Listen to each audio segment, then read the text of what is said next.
Baik, selamat bertemu kembali rekan-rekan sekalian dalam perkuliahan perencanaan struktur beton. Pada pertemuan kali ini kita akan membahas dasar-dasar perencanaan struktur tahan gempa, yaitu bagian yang pertama. Sebelum perkuliahan kita mulai, ada baiknya kita membahas terlebih dahulu kontrak kuliah yang akan kita jalani dalam satu semester ke depan. Jadi, nama mata kuliah kita adalah perancangan struktur beton, dan kuliah ini ditujukan untuk mahasiswa yang berada pada semester 6 atau di atasnya. Nah, kemudian bobot mata kuliahnya adalah 2 SKS. Jadi kalau tahun lalu mata kuliah ini memiliki bobot 3 SKS, tetapi ada tugas besar. Tetapi mata kuliah ini sudah tidak ada lagi tugas besarnya. Kemudian mata kuliah perancangan struktur beton ini mengajarkan kepada rekan-rekan sekalian. Yang pertama adalah pembelajaran yang holistik dan saintifik dan kontekstual yang melibatkan fungsi bangunan, letak bangunan, potensi gempa, dan standar perancangan struktur beton petulangan yang berlaku. Kemudian yang kedua adalah pembelajaran yang dilaksanakan secara interaktif, tematik, dan berpusat pada mahasiswa untuk menunjang kemampuan perancangan elemen portal beton bertulang. Meliputi nanti kita akan belajar bagaimana kita mendesain plat, kemudian balok, kolom, dan yang tidak kalah penting adalah hubungan balok kolom dan fondasi. Kemudian yang ketiga adalah pembelajaran menghasilkan lulusan yang efektif, kolaboratif, dan interaktif dalam pemecahan masalah perancangan struktur beton bertulang. Adapun referensi yang akan kita gunakan ada beberapa ya. Jadi ada Reinforced Concrete Design of Tall Buildings, tulisan dari Dr. Taranat. Kemudian Fundamentals of Earthquake Engineering, tulisan dari Profesor Elna Sai. Kemudian ada Seismologi Teknik dan Rekayasa Kegempaan, tulisan Profesor Widodo, dan Perencanaan Dasar Struktur Beton Bertulang, tulisan Profesor Iswandi Imran. Mata kuliah ini mengambil acuan utama 2 buku, yaitu yang ini, yaitu Reinforced Concrete Mechanics and Design, tulisan dari Profesor White and McGregor. Dan juga dalam versi bahasa Indonesianya adalah buku perencanaan lanjut struktur beton bertulang, tulisan dari Profesor Iswandi Imran. Adapun outline daripada pertemuan kita pada hari ini, yang pertama adalah kita akan membicarakan atau mereview sebentar terkait dengan definisi atau pengertian gempa bumi. Kemudian kita akan bicara apa itu bangunan tahan gempa.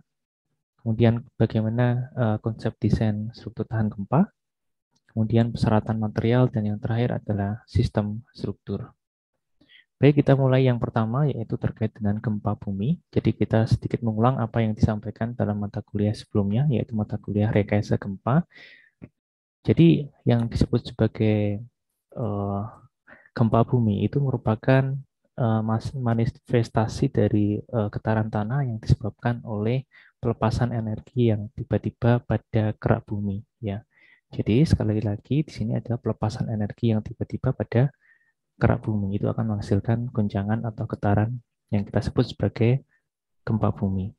Nah, gempa bumi ini sifatnya bisa continuous ataupun yang sifatnya tunggal, ya. Gangguan tunggal ataupun gangguan yang sifatnya continuous.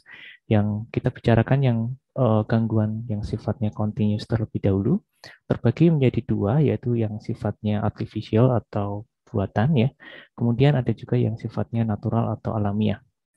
Nah, kalau kita bicara yang artificial, itu contohnya adalah getaran tanah, ya, akibat beban lalu lintas misalkan. Jadi kalau Anda berdiri di sekitar jalan, begitu yang trafiknya cukup tinggi, begitu, nah itu akan Anda merasakan getaran tanah yang disebabkan oleh arus lalu lintas.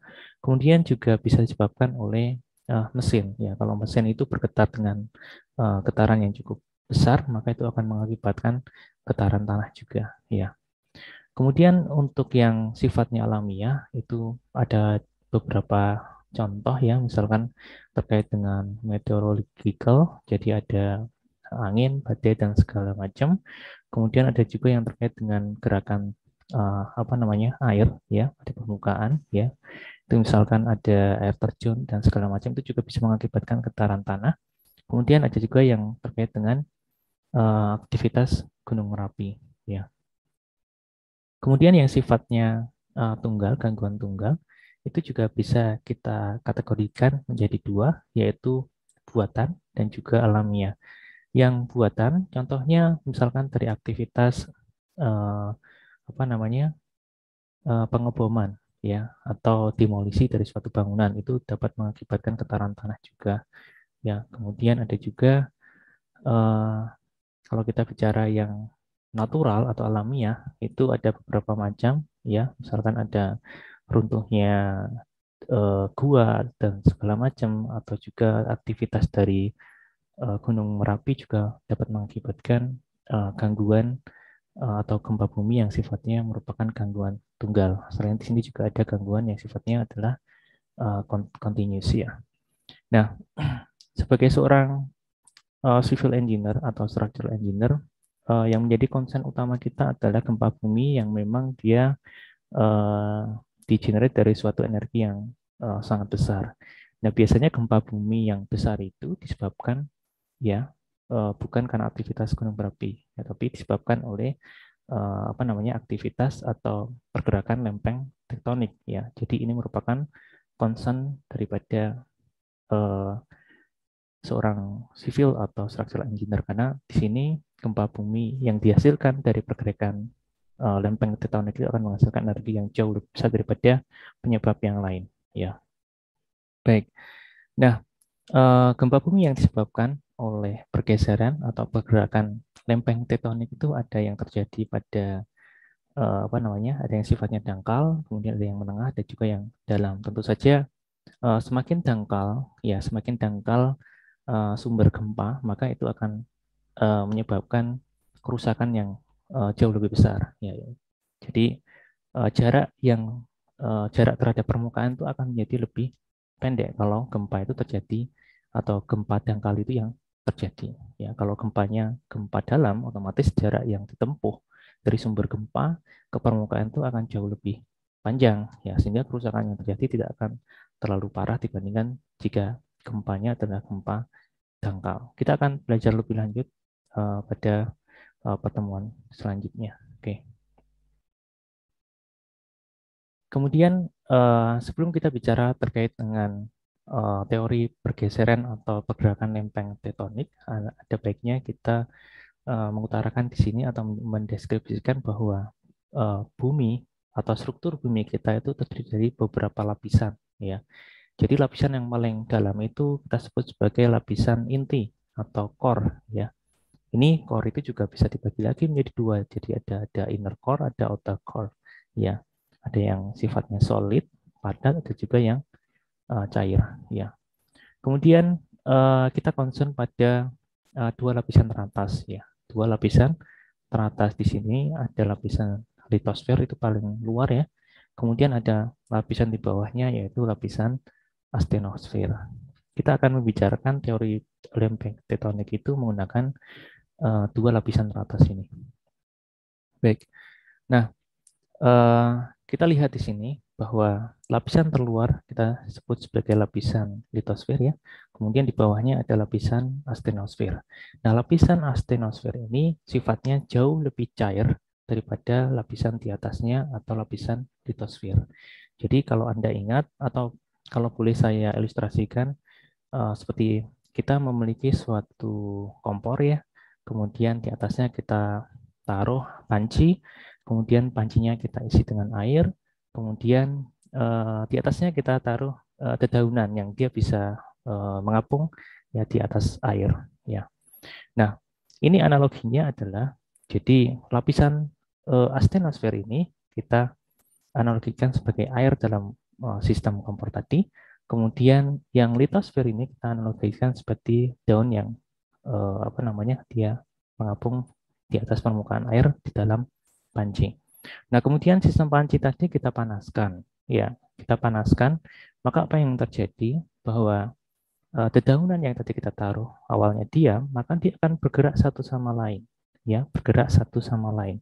Begitu juga yang terjadi pada struktur bumi kita, ya, pada lapisan teratas bumi kita, yaitu lapisan litosfer. Jadi kalau tadi adalah astenosfer itu sifatnya jauh lebih cair daripada lapisan litosfer yang di atasnya, Maka pergerakan lempeng tektonik itu terjadi karena adanya aliran konveksi di lapisan ini, astenosfer ini. Jadi seperti halnya air tadi, jadi lapisan astenosfer ini yang sifatnya cair, ya. Jadi akan mengalami aliran konveksi, ya, aliran konveksi. Jadi di mata kuliah fisika dasar Anda sudah belajar bahwa apa namanya, untuk jika air itu kita panaskan, ya, air itu kita panaskan, maka massa jenisnya akan berubah, ya. Yang lebih panas tentu saja massa jenisnya akan lebih ringan, yang lebih dingin massa jenisnya akan lebih berat. Nah, ini juga terjadi pada lapisan astenosfer ini, ya. Jadi yang berada dekat dengan core ini, kalau kita ibaratkan tadi seperti halnya kompor, ya, sumber panasnya, maka ini akan lebih panas daripada bagian cairan yang berada dekat dengan permukaan. Jika berada di dekat dengan permukaan, maka dia akan lebih dingin karena di sini dekat dengan permukaan. Jadi alirannya adalah aliran konveksi, jadi ini lebih panas, maka massa jenisnya akan lebih ringan, dia akan ke atas, sampai atas dia akan mendekati permukaan bumi, dia akan menjadi dingin lagi, kemudian dia ke bawah, terus berputar. Ini adalah aliran konveksi, ya. Aliran konveksi inilah yang menyebabkan lempeng-lempeng tektonik atau lapisan litosfer, kerak bumi yang di atas permukaan bumi itu, dia akan bergerak satu sama lain. Ya, bergeraknya lapisan tektonik atau litosfer satu sama lain bisa sifatnya adalah divergen, yaitu saling menjauh. Anda lihat di sini, ini ada putaran konveksi atau aliran konveksi ke sana, ini aliran konveksi ke sana, maka ini akan menjauh satu sama lain. Kemudian di sisi lain, di sini ada apa namanya, pertemuan yang lempeng yang sifatnya adalah konvergen, yaitu saling mendekat satu sama lain. Anda lihat bahwa alirannya ini ke sini, ya, ini juga alirannya ke arah sana. Jadi saling mendekat satu sama lain, ya. Kemudian salah satu lempeng itu lebih berat daripada lempeng yang lain, maka lempeng yang berat akan menjam ke dalam, oke. Kemudian lempeng yang ringan dia akan ke atas, oke. Nah, gempa bumi itu terjadi karena terjadinya rupture atau keruntuhan, ya. Jadi karena ada pergerakan ini, maka akan ada gesekan antar dua lempeng. Misalkan di sini, yang satu menunjang ke bawah, yang satu ke atas, begitu, ya. Nah, di situ akan terjadi gerakan saling mengunci satu sama lain di antara dua lempeng tersebut. Akan terjadi akumulasi energi di situ. Pada suatu saat nanti, ketika maka lempeng itu, ya, permukaan lempeng itu tidak akan bisa menahan akumulasi energi yang terjadi, sehingga akan terjadi rupture atau keruntuhan yang itu melepaskan energi.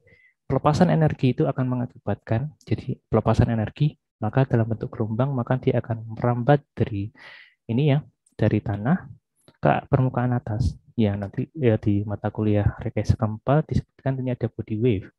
Jadi ada gelombang tubuh, kemudian sampai ke atas dia ada interferensi, maka menjadi gelombang permukaan. Itulah yang kita sebut sebagai gempa bumi. Kemudian ini adalah peta lempeng tektonik dunia. Ya, jadi Anda lihat ada batas-batasnya, ini adalah batas lempeng tektonik dunia. Jadi titik-titik ini, ya, Anda lihat titik-titik ini menunjukkan terjadinya gempa bumi, ya, pada suatu waktu tertentu, dan ini direkod, ya, dengan jumlah kejadian yang sangat banyak. Dan Anda lihat bahwa mayoritas gempa bumi itu terjadi pada batas atau ini, ya, perbatasan antar lempeng dunia, ya. Jadi Anda lihat bahwa ini titik-titik yang sangat banyak, ya. Ini terjadi pada batas-batas lempeng dunia. Oke, jarang gempa bumi terjadi pada tengah lempeng, ya. Walaupun itu bisa terjadi, ya. Yang kita lihat negara kita, ya, ini Indonesia di sini berada pada beberapa perbatasan antar lempeng, ya, dan ini yang membuat Indonesia itu menjadi negara yang memiliki aktivitas gempa bumi yang sangat banyak. Begitu juga dengan negara lain, misalkan Jepang. Di sini Anda lihat, di sini tidak terlihat, ya, petanya, tapi maksud di sini adalah frekuensi terjadinya gempa itu sangat banyak, ya, sehingga di sini adalah daerah yang rawan gempa karena berada di perbatasan antar lempeng. Kemudian kita bicara terkait dengan bangunan tahan gempa, ya.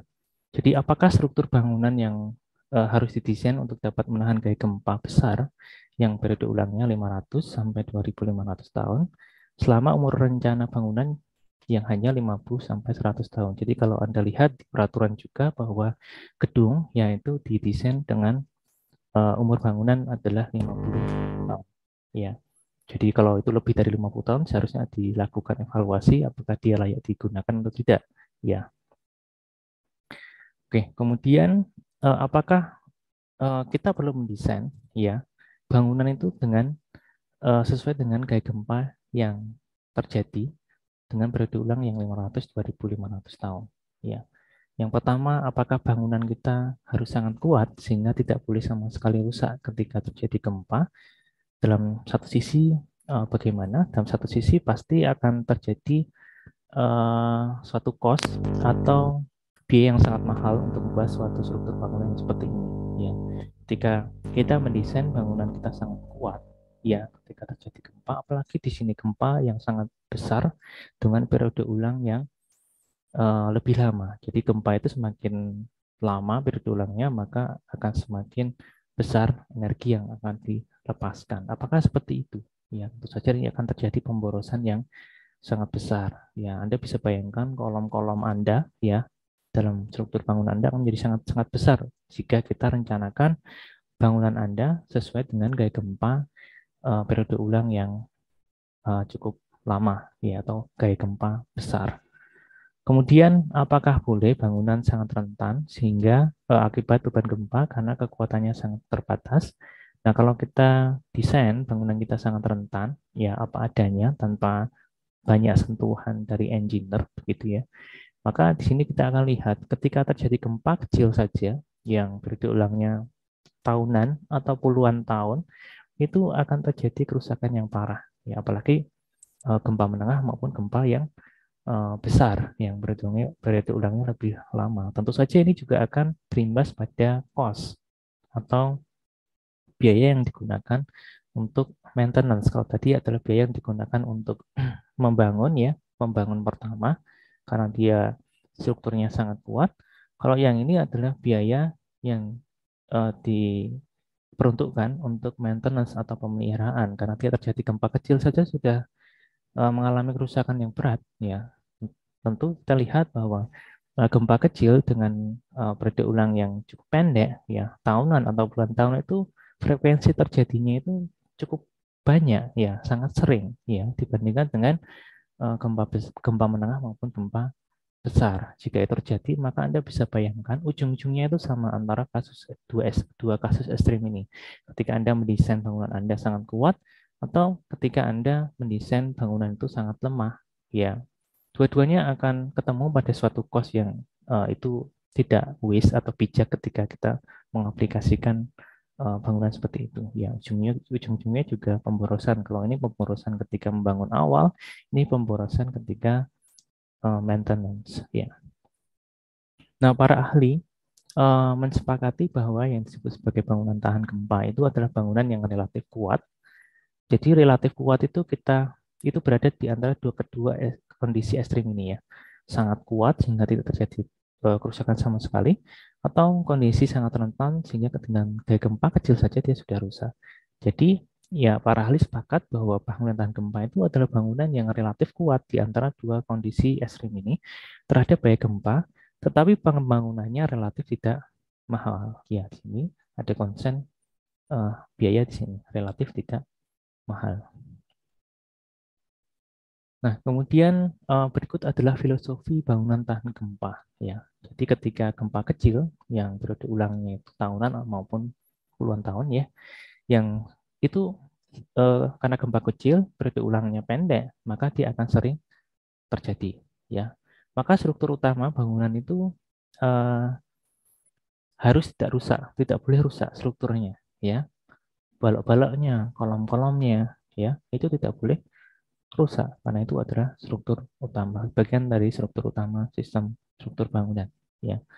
Kemudian kerusakan kecil diperbolehkan dalam hal terkait dengan elemen non struktural Ya, misalkan kaca, dinding. Ya, kalau kaca, dinding rusak ketika terjadi gempa itu wajar, ya. Karena itu elemen non struktural, ya. Itu ketika terjadi gempa kecil, terjadi kerusakan non struktural itu masih diperbolehkan, ya. Ketika gempa menengah, ya, gempa menengah yang relatif jarang terjadi, maka struktur utama bangunan boleh rusak atau retak. Tapi di sini ada kata kunci ringan. Ya, jadi strukturnya boleh rusak tapi ringan, masih bisa diperbaiki. Ya, di sini ada kata-kata masih dapat atau secara ekonomis untuk diperbaiki. Jadi kalau diperbaiki dia masih worth it begitu ya. Berbeda dengan kalau rusaknya itu parah, yaitu secara ekonomi mungkin jika kita bandingkan dengan membuat atau membangun yang baru, maka barangkali akan lebih murah membangun yang baru. Nah, di sini gempa menengah, ya, struktur itu boleh rusak tetapi ringan, ya, dan dia masih ekonomis untuk diperbaiki. Nah, elemen non struktural tentu saja akan lebih parah lagi ya. Kalau tadi boleh rusak, mungkin ini sudah rusaknya parah, elemen non struktural, dinding-dindingnya udah nggak karuan, plafon-plafon udah pada jatuh, ya, kaca-kaca pecah gitu ya. Kemudian pada gempa kuat, ya, yang periode ulangnya lama tadi 500, 2500 tahun, eh, ini lebih jarang lagi terjadi ya. Kalau ini relatif jarang terjadi, ini lebih jarang lagi terjadi. Maka struktur bangunan boleh rusak karena mau tidak mau ya, karena tadi terkait dengan definisi struktur tahan gempa bahwa struktur tahan gempa itu adalah struktur yang relatif kuat, tetapi dia tidak terlalu mahal gitu ya. Maka konsekuensi logisnya bahwa ketika terjadi gempa kuat pasti ini rusak parah gitu ya. Tetapi dalam filosofi bangunan tahan gempa ini, jadi tiga ini adalah filosofi bangunan tahan gempa, maka struktur bangunan itu boleh rusak tetapi tidak boleh runtuh total. Dalam hal ini adalah concern utamanya adalah kita menjaga sistem struktur kita mengalami kerusakan atau kerusakan parah begitu, tapi tidak masih memungkinkan penghuni di dalamnya itu untuk melakukan evakuasi diri, ya. Jadi kondisi ini melindungi penghuni bangunan. Jadi boleh rusak atau hampir kolaps begitu, tetapi masih mengizinkan untuk melakukan evakuasi dari penghuni di dalam bangunan. Oke. Ya, ini merupakan ilustrasi ya. Jadi tadi tiga kriteria tadi terkait dengan filosofi bangunan tahan gempa. Jadi kalau gempa minor ya, gempanya kecil. Anda lihat ini adalah gempa itu sebenarnya adalah beban dinamik ya, merupakan fungsi daripada waktu. Jadi kalau horizontal ini merupakan fungsi daripada waktu, horizontal ada waktunya. Kemudian yang vertikal ini bisa bisa perpindahan tanah, bisa kecepatan tanah maupun percepatan tanah. Misalkan di sini Anda lihat nih, misalkan yang vertikal aksisnya adalah percepatan tanah atau percepatan gempa, yang di sini adalah waktu. Jadi awalnya gempa itu tidak ada, kemudian makin besar gitu, dan pada akhirnya dia akan mengecil dan hilang. Gempa itu seperti itu, dinamik, merupakan fungsi daripada waktu. Nah, kalau gempa sedang tentu saja ini amplitudenya akan lebih besar ya. Ini akan lebih besar. Nah, kalau gempa kuat di amplitudenya lebih besar lagi. Nah, Anda lihat di sini bangunan ini adalah bangunan yang sama tetapi dikenakan dengan beban gempa yang berbeda. Ini gempa minor maka rusaknya adalah rusak dinding-dinding saja ya. Elemen non struktural. Kemudian gempa sedang ini sudah terjadi kerusakan pada balok dan kolom atau rangkanya ya. Tentu saja dindingnya sudah nggak karuan, sudah rusak gitu ya. Apalagi yang gempa kuat non struktural sudah gagal total ya. Yang strukturnya sudah mengalami kerusakan yang parah, tetapi dia masih memungkinkan penghuni dalamnya untuk melakukan evakuasi diri. Jadi Anda lihat ini tidak boleh runtuh total begini ya, tapi dia masih berdiri ini ya, berdiri miring begitu, tapi dia masih safe untuk melakukan evakuasi. Kemudian terkait dengan konsep desain, jadi gempa rencana periode ulang 2500 tahun itu diatur dalam SNE terbaru kita, yaitu SNE 1726 2019 ya. Kemudian ini adalah gempa besar ya, 2500 tahun. Kemudian kita juga menerapkan faktor modifikasi respon struktur atau faktor R. Tentu saja faktor R ini disesuaikan dengan jenis sistem struktur yang kita pilih. Dan jenis sistem struktur yang kita pilih itu ditentukan oleh karakteristik dari kegempaan di mana bangunan itu akan didirikan. Ya, membangun bangunan di Kalimantan dengan membangun bangunan di Padang misalkan daerah rawan gempa tentu saja itu berbeda. Ya, untuk daerah rawan gempa tentu sistem struktur yang dipilih harus sistem struktur yang memang dia bisa menjamin terjadinya duktilitas ya, sehingga dia bisa menjamin para penghuni di dalamnya. Untuk daerah yang tidak rawan gempa misalkan di Kalimantan tentu saja akan lebih longgar begitu ya. Karena di sini sistem strukturnya Anda bisa gunakan sistem struktur rangka pemikul momen biasa ya. Tentu saja R-nya akan lebih kecil ya. Kita akan jelaskan lebih jauh di slide dan pertemuan selanjutnya. Kemudian ada elemen-elemen struktur atau titik pada struktur yang dibangun lebih lemah dibanding dengan yang lainnya. Ini adalah prinsip desain kapasitas. Jadi kita mendesain kapasitas elemen-elemen struktur dari sistem struktur yang akan kita terapkan. Jadi ada elemen struktur yang kita buat lebih lemah daripada yang lain, ada elemen struktur yang kita buat lebih kuat daripada yang lain. Nah, ketika kita memilih elemen yang diperlemah, jadi ini ilustrasinya seperti halnya sekring pada jaringan listrik kita ya. Jadi kalau terjadi konslet listrik itu, maka yang rusak adalah sekringnya saja. Tetapi jaringan listriknya masih oke gitu ya. Jadi masih aman, masih bisa diselamatkan. Jadi cukup mengganti sekringnya saja ketika terjadi konslet atau segala macam. Begitu juga dengan konsep desain kapasitas ini. Kalau tadi sekring itu dibuat sebagai elemen yang terlemah, begitu juga dengan desain kapasitas ini ada bagian atau elemen struktur bangunan yang kita buat lebih lemah daripada yang lain. Ya, dan kita ada bagian yang kita desain lebih kuat daripada yang lain. Ya, tentu saja bagian yang lemah itu ya biasanya kita pilih elemen lentur ya.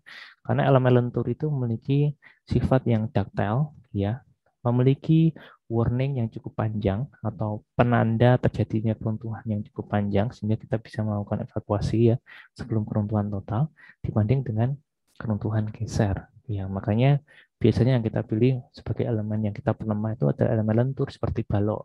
Ya, itu biasanya kita buat lebih lemah daripada elemen kolom, misalkan begitu.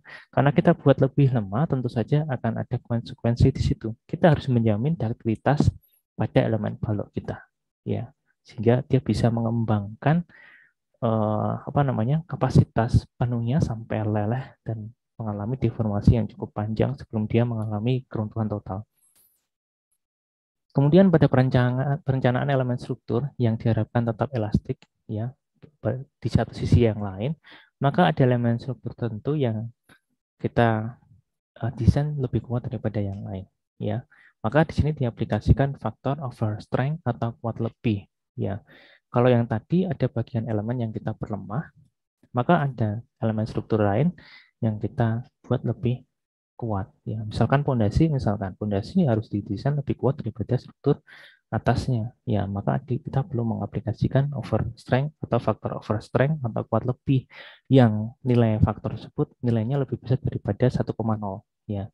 Jadi kapasitasnya kita naikkan ya untuk elemen-elemen struktur tertentu, misalkan pondasi, dan juga bagian-bagian lain yang rentan itu kita harus dan ketika itu runtuh maka mengakibatkan keruntuhan yang sifatnya major itu, maka kita harus terapkan faktor overstrength. Kemudian elemen-elemen struktur bangunan yang diharapkan mengalami plastifikasi harus diberi detailing penulangan yang memadai. Seperti yang tadi saya sampaikan, bahwa untuk bagian yang lemah, maka yang kita buat lebih lemah daripada yang lain, misalkan balok, maka harus diberikan detailing penulangan yang memadai. Misalkan sengkangnya itu kita buat lebih kuat gitu, sehingga lentur itu akan terjadi, keruntuhan lentur itu akan terjadi lebih dulu daripada keruntuhan geser. Ya, di sini agar perilakunya tetap stabil walaupun telah mengalami deformasi inelastik yang besar. Nah, berikut merupakan salah satu ilustrasi dari salah satu sistem struktur. Ya, di sini contohnya adalah special steel moment frame, tetapi kita bisa gunakan juga untuk menjelaskan special concrete moment frame. Ya, jadi di sini dalam konsep sistem struktur ini, ya, kita memiliki beberapa kelebihan yang misalkan dari simplicity-nya, kemudian gaya gempa yang terjadi pada bagian bawah itu yang diserap oleh bagian bawah relatif lebih kecil atau geser dasarnya lebih kecil. Kemudian beberapa ketidakuntungannya, misalkan karena ini adalah moment frame, maka di sini deformasi lateralnya. Jadi kalau ketika terjadi gempa, maka deformasi lateralnya cukup besar. Ya, di sini berbeda kalau kita terapkan ada dinding gesernya di sini, maka deformasi lateralnya lebih kecil. Kita terapkan bracing di sini, ya, bracing di sini, maka deformasi lateralnya akan lebih kecil. Nah, di sini ketidakuntungannya lagi adalah terkait dengan biaya sambungan ya. Jadi kalau tadi kita sebutkan bahwa kalau misalkan kita buat lebih kuat daripada balok, kemudian balok itu harus kita maintain karena kita buat dia lebih lemah. Di sini ya, ini balok yang elemen horizontal ini kita sebut sebagai balok. Kemudian elemen vertikal ini kita sebut sebagai kolom. Maka bagian yang lemah kita rencanakan akan terjadi plastifikasi terlebih dahulu. Di sini pada ujung-ujung balok ya, maka akan terjadi kerusakan terlebih dahulu. Maka di sini connection cost-nya itu juga cukup mahal. Iya. Kemudian terkait dengan connection testing juga, bagaimana kita menjamin bahwa dia bisa terjadi plastifikasi dengan deformasi yang cukup besar sebelum dia mengalami keruntuhan total. Ya. Nah, di sini Anda lihat bahwa gaya gempa itu akan mengakibatkan momen yang terbesar pada ujung-ujung balok, ya. Maka plastifikasi akan terjadi terlebih dahulu pada ujung-ujung balok, ini kiri kanan dan sebagainya. Dan juga pada yang dalam konsep spatial steel atau spatial concrete moment frame ini kita desain akan terjadi plastifikasi terlebih dahulu pada bagian ujung-ujung balok, kemudian pada akhirnya ada plastifikasi pada bagian bawah kolom. Ya. Nah, di sini ada beberapa parameter ya, kita akan diskusikan lebih lanjut pada pertemuan berikutnya. Ada R, yaitu faktor tadi yang kita sebut ya, faktor modifikasi respons struktur.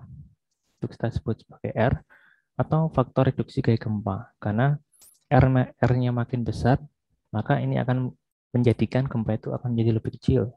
Ya, berkebalikan. Atau R ini kita sebut sebagai pembagi. Ya. Kemudian CD ini adalah faktor deformasi ya. Faktor deformasi. Kemudian ini omega ini ya. Om ini adalah overstrength. Ya, overstrength. Dan nilai RCD dan Om ini atau overstrength ini memiliki nilai yang berbeda-beda tergantung dari jenis sistem struktur yang kita pilih. Misalkan spatial steel moment frame, tentu saja nilai R-nya sekian, CD dan Om-nya ini sekian, begitu. Nah, ini dapat dari penelitian yang cukup mendalam terkait dengan jenis-jenis daripada sistem struktur. Jadi cukup kita menggunakan nilai-nilai parameter ini yang ditentukan dalam peraturan tanpa kita harus melakukan riset sendiri terkait dengan bagaimana kita menentukan nilai R, kemudian CD dan overstrength-nya. Oke. Nah, kemudian kita bicara lebih detail terkait dengan grafik ini ya. Jadi pada horizontal itu ada normalized displacement, jadi istilahnya adalah deformasi lateralnya. Kalau bangunan ini saya dorong ke arah kanan, maka akan terjadi deformasi lateral ya. Maka ini adalah normalized displacement-nya ya, yang dinormalisasikan ya.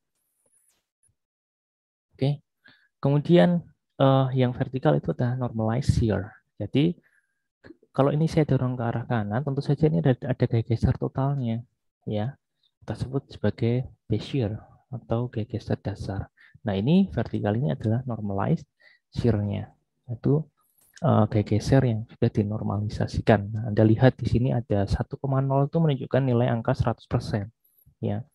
Jadi misalkan kita ingin mendesain terhadap gempa besar ya, jadi 100% gempa besar, maka jika seperti itu maka struktur kita harus bisa menunjukkan perilaku elastik ya. Jadi Anda lihat kalau struktur ini elastik misalkan ya, kolomnya besar-besar begitu, ya, boloknya, kolomnya kuat-kuat begitu, elastik gitu. Maka kalau kita dorong atau terjadi gempa besar itu, maka tidak akan terjadi apa-apa. Ini tidak mengalami kerusakan. Jadi Anda lihat kalau kita dorong, maka akan mengikuti histori seperti gambar berikutnya yang putus-putus ini. Oke. Kemudian kalau gempanya sudah hilang, maka dia akan kembali ke titik nol. Ini adalah sifat elastik. Ya. Jadi hampir tidak terjadi kerusakan sama sekali. Ketika bebannya kita hilangkan, dia akan kembali ke titik awal, tidak ada residual displacement dan segala macam. Ya. Tetapi ini sangat mahal. Jadi, tetapi Anda boleh ya mendesain bangunan Anda itu elastik, boleh ya, karena itu hak masing-masing pemilik bangunan ya. Ketika dia bermaksud untuk membuat suatu bangunan yang sangat kuat ya. Tetapi tadi sudah disampaikan apa yang kita sebut sebagai para ahli sudah mensepakati bahwa bangunan tahan gempa itu adalah bangunan yang tidak terlalu kuat, bukan yang ini ya, yang elastik ini ya. Tetapi tetap Anda boleh melakukan mendesain seperti ini kalau memang owner memang mengizinkan, karena dia memiliki dana yang sangat melimpah begitu, sehingga dia ingin membuat suatu struktur yang sangat kuat. Tetapi kalau kita bicara struktur pada umumnya, yang ini akan kita perlakukan secara umum, masyarakat secara umum begitu, maka kita mengambil definisi struktur tahan gempa yang tadi sudah kita sampaikan, yang tidak terlalu kuat, tetapi juga tidak terlalu mahal. Ya. Nah, di sini Anda lihat bahwa yang kita desain itu adalah yang warna hijau ini ya, desain ya. Jadi tidak lagi mengikuti histori seperti ini ya, elastik, tapi dia mengalami elastik, kemudian dia mengalami plastifikasi warna hijau ini. Jadi ini ke sini ya. Ini yang kita desain. Ya, yang desain oleh insinyur itu adalah ini. Oke. Warna hijau ini. Jadi bukan elastik lagi yang kita desain, tetapi inelastik ya. Elastiknya cuma sampai sini, terjadi plastifikasi, kemudian dia ini adalah jarak inelastik. Tetapi kita desain elastiknya cukup panjang ya, sebelum dia mengalami keruntuhan total ya. Nah, di sini adalah yang kita desain. Nah, kalau yang kita desain warna hijau ini, tetapi kenyataannya ya, kalau kita bangun di lapangan, tentu struktur yang secara teoritis tentu saja struktur yang kita bangun itu akan jauh lebih kuat daripada apa yang kita desain. Kenapa bisa seperti itu? Karena ada namanya overstrength, ya, karena adanya overstrength. Nah, overstrength ini berasal dari apa saja? Itu dari banyak banyak faktor ya. Ketika kita merancang, tentu saja ada beberapa pembulatan-pembulatan. Misalkan yang dibutuhkan jumlah tulangannya misalkan 3,1 begitu ya. Maka yang kita bulatkan biasanya kita bulatkan 4, bukan 3. Jadi itu ada yang terpasang di lapangan 4, bukan 3,1 ya. 4 tulangan. Kemudian dari segi material juga, misalkan kita spesifikasikan material betonnya adalah 30 MPa begitu ya, 30 MPa. Tetapi ya ketika Anda sebagai seorang kontraktor begitu, ketika yang datang dari ready mix itu 25 MPa, tentu itu Anda dicek kan, nggak boleh karena lebih kecil daripada yang dispesifikasikan. Ya, kalau itu lebih besar, Anda ACC, Anda setuju. Ya, misalkan yang datang adalah 35 MPa. Ya, 30 MPa Anda ACC. Jadi yang terpasang itu 35 MPa, padahal yang Anda desain cuma 30 MPa. Kemudian masih dalam lingkup material, misalkan tulangan, ya. Tulangannya Anda desain 400 MPa. 400 MPa kuat lelehnya, ya. FV-nya 400 MPa. Kalau dia 300 MPa yang datang ke Anda tes di laboratorium, kok cuma 300, Anda reject itu produknya. Tapi kalau yang Anda dapatkan, ya itu lebih besar daripada 400 MPa, maka Anda bisa ACC itu, ya.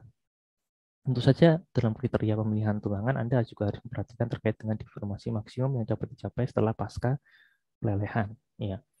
Nah, di sini akan mengakibatkan overstrength, ya, atau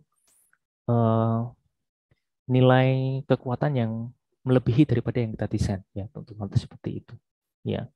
Tadi ada beberapa contoh, sebenarnya ada beberapa sumber lain yang bisa menyebabkan overstrength ini, ya. Nah, di sini Anda lihat bahwa ini yang hijau ini yang kita desain. Kenyataannya secara aktual adalah maka struktur yang dipasang itu secara teoritis akan lebih kuat daripada yang kita desain. Jadi warna merah ini yang aktualnya. Oke, aktualnya kita desain adalah yang seperti ini, yang warna merah ini. Oke, oke. Nah kemudian selisih puncak ini terhadap yang kita desain kita sebut sebagai faktor overstrength. Ya ini ya. Kemudian selisih dari ini kurva elastik ini terhadap kurva desain kita dari yang warna ini, ya hitam ini yang putus-putus dengan hijau yang putus-putus ini kita sebut sebagai faktor R.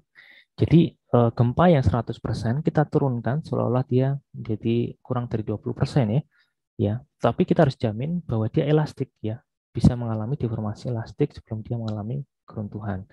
Itu adalah faktor R ya. Kemudian CT adalah di mana dia terjadi plastifikasi pertama, kemudian mengalami keruntuhan, itu disebut sebagai faktor CT ya. Nah, kemudian terkait dengan desain kapasitas tadi, jadi ini terkait dengan peraturan kita, SNI beton kita, SNI 2847 2019 ya. Jadi kita sudah menerapkan prinsip desain kapasitas di mana pada bagian-bagian tertentu kita buat lebih lemah, pada bagian-bagian tertentu kita buat lebih kuat ya. Kemudian tadi dalam pemilihan tipe keruntuhan kita menginginkan tipe keruntuhan lentur daripada tipe keruntuhan geser. Karena tipe keruntuhan lentur itu lebih ductile daripada tipe keruntuhan geser yang sifatnya brittle atau tiba-tiba. Nah, di sini ketika kita mendesain mendesain kebutuhan tulangan sengkang atau tulangan geser, maka kita tidak serta-merta menggunakan gaya ultimate atau gaya geser ultimate yang terjadi dari analisis struktur ya. Tetapi juga kita harus mempertimbangkan besarnya gaya geser yang kita mempertimbangkan kapasitas geser yang itu bisa menjamin bahwa kapasitas geser kita lebih kuat daripada kapasitas lenturnya. Makanya di sini dalam SNI kita, maka kita mendesain kapasitas geser kita itu dengan kapasitas lenturnya ya. Jadi sini ada MPR1, MPR2. Jadi Anda dulu ketika mempelajari mata kuliah struktur beton, maka Anda mengenal apa yang disebut sebagai MN ya, momen nominal ya. Nah, di sini kita kalikan dengan suatu faktor. Misalkan untuk struktur rangka pemikul momen khusus dikalikan dengan 1,25 ya, 1,25. Jadi 1,25 dari kata momen nominalnya. Oke, jadi ada momen nominal kiri, ada momen nominal kanan, masing-masing dikalikan dengan faktor yang lebih besar daripada 1,0 ya. Kemudian ditambahkan kanan dan kiri ditambahkan dibagi dengan ln plus ya gaya gravitasi merata ini, gaya geser yang disebabkan oleh beban merata ini ya. Maka itu sama dengan gaya geser yang harus Anda perhitungkan dalam menentukan kebutuhan tulangan geser ya. Jadi tidak lagi serta-merta menggunakan gaya ultimate yang terjadi dari analisis struktur ya. Oke, jadi yang menentukan di sini adalah tulangannya. Jadi tulangan lenturnya yang menentukan ya. Jadi kalau semakin banyak tulangan lentur yang terpasang, maka otomatis kuat gesernya harus ada lebih besar lagi. Ya, kuat geser yang harus Anda desain harus lebih besar lagi daripada kapasitas lentur itu ya. Jadi efeknya seperti itu. Jadi kalau Anda memasang tulangan lenturnya itu sesuai kebutuhan saja, tidak berlebihan, maka untuk pemenuhan kapasitas gesernya itu tidak akan terlalu rumit, tidak terlalu sulit gitu ya. Tapi kalau Anda memasang tulangan lenturnya itu sangat banyak, tentu saja nanti untuk mendesain tulangan gesernya itu membutuhkan tulangan yang menjadi cukup banyak begitu ya. Nah, begitu juga dengan kolom. Kalau ini adalah balok, kolom juga sama seperti itu. Jadi, kapasitas geser itu diturunkan dari kapasitas lenturnya. Jadi, ini adalah momen nominal ini atas, momen nominal bawah, ya, momen nominal atas, bawah, dikalikan dengan suatu faktor yang lebih besar dari satu, kemudian dibagi dengan LU, itu sama dengan gaya geser yang kita gunakan untuk mendesain tulangan geser atau tulangan sengkang daripada kolom. Oke. Nah, kemudian bagaimana dengan hubungan balok kolom? Nah, bagaimana juga dengan kita melakukan pengecekan antara kapasitas balok dan kolom. Nah, kita harus memenuhi persyaratan ini ya. Jadi Anda lihat bahwa eh, untuk kapasitas, peraturan kita mensyaratkan bahwa kapasitas kolom kita, ya ini adalah momen di sini ya, momen nominal di sini, ini adalah momen nominal di sini, ini adalah momen nominal, sorry, ini momen nominal kolom di sini, momen nominal kolom di sini, inilah momen nominal balok di sini, ini momen nominal balok di sini, ya. Jadi kolom-kolom, balok-balok. Nah, total kapasitas lentur daripada kolom atas bawah dijumlahkan ya, itu harus lebih besar daripada 1,2 atau 6/5 daripada kapasitas total daripada balok-balok yang merangka pada hubungan balok kolom yang sama. Ya, istilahnya Anda harus desain kapasitas kolom itu minimal lebih besar 20%-nya daripada kapasitas balok. Atau Anda harus mendesain kapasitas kolom itu minimal 1,2-nya daripada kapasitas balok. Ya, ini adalah prinsip aplikasi daripada prinsip desain kapasitas, di mana untuk elemen-elemen tertentu kita buat lebih lemah, elemen tertentu kita buat lebih kuat. Nah, dalam dalam hal ini kita memang menentukan skenario keruntuhan, di mana karena kolom ini kita buat lebih kuat, ya, dan balok ini kita buat lebih lemah, maka keruntuhan awalnya akan terjadi pada balok, bukan kolom. Ya, Anda bisa bayangkan ketika keruntuhan awal itu terjadi pada balok, terjadi pada kolom, maka akan terjadi keruntuhan prematur yang itu sifatnya besar, cukup luas begitu. Dalam satu bangunan itu bisa mengakibatkan keruntuhan fatal. Ya, baloknya masih kuat, tapi kolomnya ada yang fail. Tentu saja itu jauh lebih berbahaya jika kita bandingkan jika baloknya runtuh terlebih dahulu daripada kolomnya. Oke. Nah, kemudian persyaratan material berdasarkan SNI kita ya 2847/2019, maka kuat tekan atau FG prime itu yang digunakan untuk struktur bangunan tahan gempa sebaiknya tidak kurang daripada 21 MPa ya. Jadi ada persyaratan minimum kuat tekan beton untuk daerah atau untuk sistem struktur bangunan tahan gempa. Ya, terutama dikaitkan dengan daerah-daerah yang rawan gempa. Ya. Kemudian selain itu, lebih jauh peraturan membatasi penggunaan mutu beton tidak melebihi 35 MPa apabila digunakan beton ringan. Ini karena riset atau penelitian terkait dengan beton ringan itu masih sangat sedikit, sehingga perilaku yang utuh, gambaran perilaku utuh terkait dengan struktur beton bertulang dengan beton ringan itu tidak cukup komprehensif, sehingga kita tidak memiliki konfidensial yang cukup besar untuk bisa mendesain beton ringan dengan mutu yang sangat tinggi. Ya. Kemudian SNI beton yang berlaku saat ini hanya mengizinkan penggunaan baja tulangan polos, baja tulangan spiral, sedangkan untuk tulangan lainnya disyaratkan untuk menggunakan baja tulangan ulir. Ya. Nah, di sini Anda lihat bahwa sekarang peraturan sudah mensyaratkan bahwa tulangan itu harus tulangan ulir ya. Jadi deform. Jadi tidak boleh lagi tulangan polos. Itu peraturan yang mensyaratkan. Ya. Ya, walaupun dalam prakteknya banyak di kita ya sekitar kita itu banyak yang masih mengaplikasikan atau menggunakan tulangan polos sebagai tulangan struktural. Nah, di sini kita jelaskan terkait dengan persyaratan yang diatur dalam peraturan. Ya, jadi memang perlu bertahap untuk bisa mencapai apa yang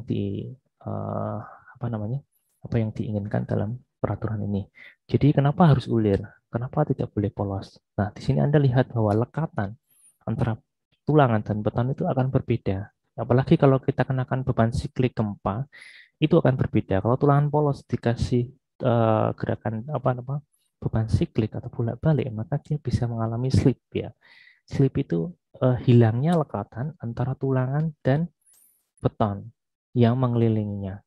Jadi kalau sudah tidak ada ikatan antara tulangan dan beton yang mengelilinginya, maka kompatibilitas antara tulangan dan beton atau regangan antara tulangan beton sudah tidak tercapai lagi, tidak sama lagi begitu ya. Sehingga prinsip beton bertulang sebagai suatu komposit sudah tidak berlaku lagi. Ya, oleh karena itu kita harus menjaga lekatan tadi ya, lekatan dengan cara apa? Dengan menggunakan tulangan ulir ya. Tulangan ulir itu ketika dikenakan tulangan ulir beton bertulang dan menggunakan tulangan ulir ketika dikenakan beban siklik, misalkan gempa itu memiliki performa yang jauh lebih bagus daripada tulangan polos. Jadi dia bisa mempertahankan ya lekatannya itu sampai suatu level yang sangat tinggi ya. Kemudian SNI beton kita membatasi nilai kuat leleh yang disarankan itu untuk bahan baja tulangan itu sebesar 400 MPa. Jadi ini kuat lelehnya juga dibatasi ternyata 400 MPa. Jadi kalau 400 MPa, jadi istilahnya yang kita kejar sebenarnya adalah deformasi inelastik yang besar ya. Jadi Anda masih ingat kurva tegangan-regangan untuk baja misalkan begitu ya. Jadi ada daerah linear, kemudian daerah titik di mana kita sebut sebagai kuat leleh ya, atau tegangan leleh. Kemudian setelah itu melewati batas lelehnya kita sebut sebagai daerah inelastik dan mengalami deformasi inelastik ya. Maka di situ yang kita kejar begitu. Jadi kalau 400 MPa itu masih memiliki diasumsikan dia masih memiliki performa atau deformasi inelastik yang cukup besar. Nah, kalau kita menggunakan baja mutu tinggi, itu akan brittle.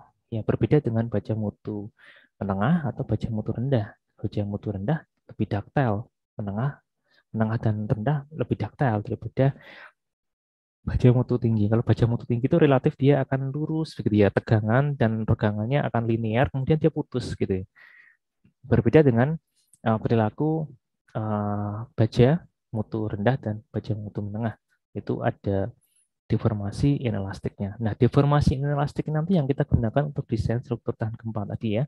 Jadi yang disebut sebagai struktur tahan gempa adalah bukan struktur yang sangat kuat ya, tetapi struktur yang bisa mengembangkan deformasi inelastiknya sebelum dia mengalami keruntuhan total. Makanya dari segi sistem struktur yang kita inginkan seperti itu, maka dari segi material pembentuk sistem strukturnya ya, atau pembentuk elemen struktur, di mana elemen struktur juga membentuk sistem struktur, maka itu harus kita kondisikan dia memenuhi kriteria itu. Nah, berikut merupakan dua jenis contoh sistem struktur ya. Jadi berikut merupakan sistem struktur portal rangka pemikul momen ya. Ada elemen vertikal kita sebut sebagai kolom, elemen horizontal kita sebut sebagai balok. Nah, ketika dikenakan beban vertikal, beban gravitasi, maka akan terjadi bidang momen seperti ini dan terjadi bidang geser seperti ini. Nah, kemudian kalau kita kenakan beban gempa, misalkan ke kanan, begitu kita ilustrasikan beban dinamik ini seolah menjadi beban statik, kita berikan beban gaya dorong pada masing-masing lantainya, maka akan terjadi momen seperti ini. Anda lihat momen terbesar itu pada ujung-ujung kolom dan ujung-ujung balok ya. Makanya tadi kita rencanakan, karena balok itu kita rencanakan sebagai bagian terlemah, maka plastifikasi itu akan terjadi pada ujung-ujung kolom terlebih dahulu karena momennya paling besar ya. Kemudian ini adalah gaya gesernya. Kemudian sistem yang kedua adalah sistem dinding geser ya. Kelebihannya apa dibandingkan ini? Nah, deformasi lateralnya itu tidak lebih besar ya. Deformasi lateralnya bisa lebih kecil. Kalau ini deformasi lateralnya besar, kalau ini deformasi lateralnya lebih kecil. Itu keuntungan daripada penggunaan dinding geser atau shear wall ya. Nah, tentu saja kelemahannya ada juga begitu ya. Kalau ini lebih deformasi elastiknya besar, kalau ini lebih brittle ya, karena ada dinding geser ya. Karena lebih kaku dia lebih brittle ya, lebih brittle. Kemudian dalam peletakan dinding geser memang paling baik itu adalah dinding geser itu diletakkan di secara simetris ya, dan dia diletakkan di daerah terluar ya. Tetapi secara kenyataannya ini akan mengganggu ya, karena secara arsitektural ini sangat mengganggu. Maka biasanya kita letakkan dinding geser itu di dalam ya, sebagai core wall ya, di dalam, karena ini tidak akan mengganggu arsitektur yang berada di luar ya. Oke, saya kira demikian kuliah kita pada pertemuan hari ini. Terima kasih atas perhatiannya. Kita ketemu lagi pada pertemuan selanjutnya.